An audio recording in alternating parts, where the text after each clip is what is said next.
Hello friends, welcome back to my channel. आज मैं आपको एक ऐसी कहानी सुनाने जा रही हूँ जो आपको रात की खामोशी से सिहरन पैदा कर देगी। यह कहानी उस गांव की है जहाँ अंधेरा कभी-कभी अपनी दहशत फैलाता है।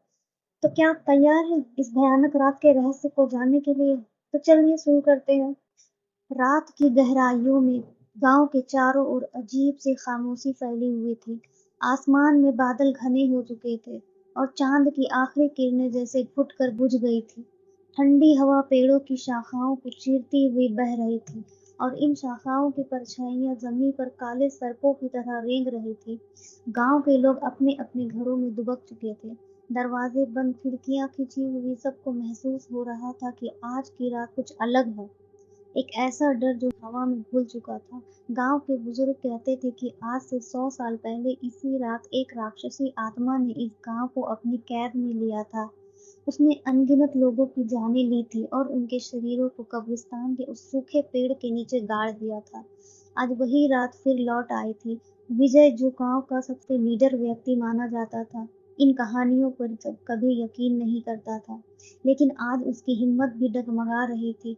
वह एक अजीब खिंचाव महसूस कर रहा था, जैसे कोई अदृश्य ताकत उसे कब्रिस्तान की ओर खींच रही हो।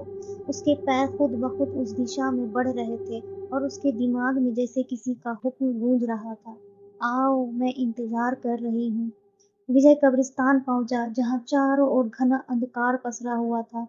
सूखा पेड़ अपनी जगह अडिग खड़ा था और उसकी शाखाएं किसी कंकाल के हाथों की तरह हवा में लहरा रही थी। पेड़ के नीचे मिट्टी ताजा खोदी गई थी, जैसे कोई अभी अभी कब्र से बाहर निकला हो।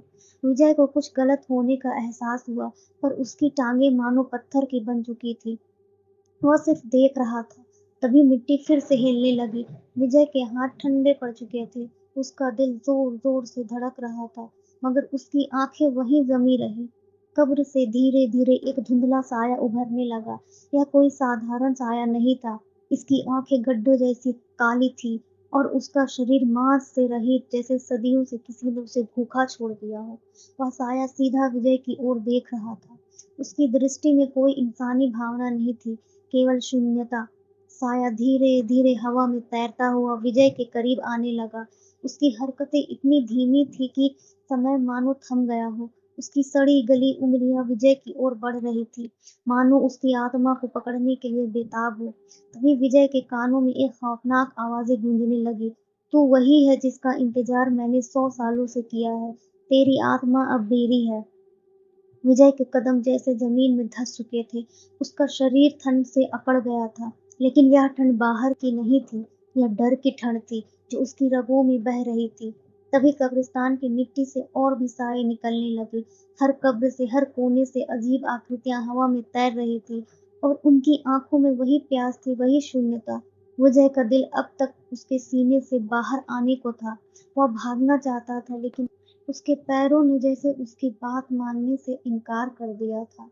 तभी उस सूखे पेड़ की सबसे ऊंची शाखा से एक महिला का साया प्रकट हुआ। उसका चेहरा विकृत था, उसके होठों से खून की बूंदें टपक रही थीं। उसने एक भयानक हंसी हंसी और कहा, "तू अब यहाँ से भाग नहीं सकता। तेरी आत्मा, तेरी हर सांस अब मेरी है।" विजय ने आखिरी बार अपनी जान बचाने की कोशिश की। उसने भागने के लिए एक कदम उठाया, मगर तभी सैकड़ों हाथों ने उसे जकड़ लिया। हर साए ने उसे पकड़ रखा था और उसकी चीखें अंधेरे में गुम हो रही थीं। साए उसे घसीटकर उसे कब्र के पास ले गए, जहां से वह साया निकला। अब मिट्टी वापस हिलने लगी और विजय का शरीर धीरे-धीरे उसमें धंसने लगा। उसकी आंखों के सामने अंधेरा छाने लगा और उसकी आखिरी चीख कब्रिस्तान की रात में गूंज उठी। तभी घड़ी की सुई ने रात के 12 बजने का ऐलान किया और हवा में एक ठंडी सनसनी दौड़ गई। चारों ओर खामोशी छा गई। सुबह जब गांव के लोग विजय को ढूंढने निकले तो उन्होंने कब्रिस्तान के उस सूखे पेड़ के नीचे एक ताजा खुदी हुई कब्र देखी। मिट्टी पर खून के धब्बे थे और उस पर सिर्फ एक संदेश लिखा हुआ था, अब वो कभी वापस नहीं आएगा। लेकिन गांव के लोग यह नहीं जानते थे कि विजय की आत्मा अब उन सायों के बीच बसी हुई है, जो हर रात उस कब्रिस्तान में टहलते हैं। कहते हैं, जब चांद की पूरी रात के अंधेरे में चमकता है, तो विजय की चीखें हवा में गूंजती है और जो भी उस रास्ते से गुजरेगा उसका अंत भी विजय की तरह होगा। गांव में अब लोग रात होते ही अपने दरवाजे बंद कर लेते हैं। कोई भी उस रास्ते से गुजरने की हिम्मत नहीं करता जहां विजय की आखिरी सांसें गूंजी थी, क्योंकि कहते हैं जो रास्ते से गुजरेगा उसकी आत्मा भी विजय की तरह साय के हवाले हो जाएगी। कभी कभी डर हमें आगे बढ़ने से रोकता है, लेकिन असली ताकत तब दिखती है जब हम अपने डर का सामना करते हैं। याद रखें, हर अंधेरा एक नई सुबह का संकेत होता है।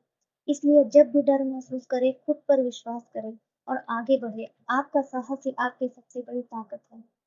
Don't forget to subscribe to our channel and let us know how you like this story. Share your thoughts in the comments below. Thank you.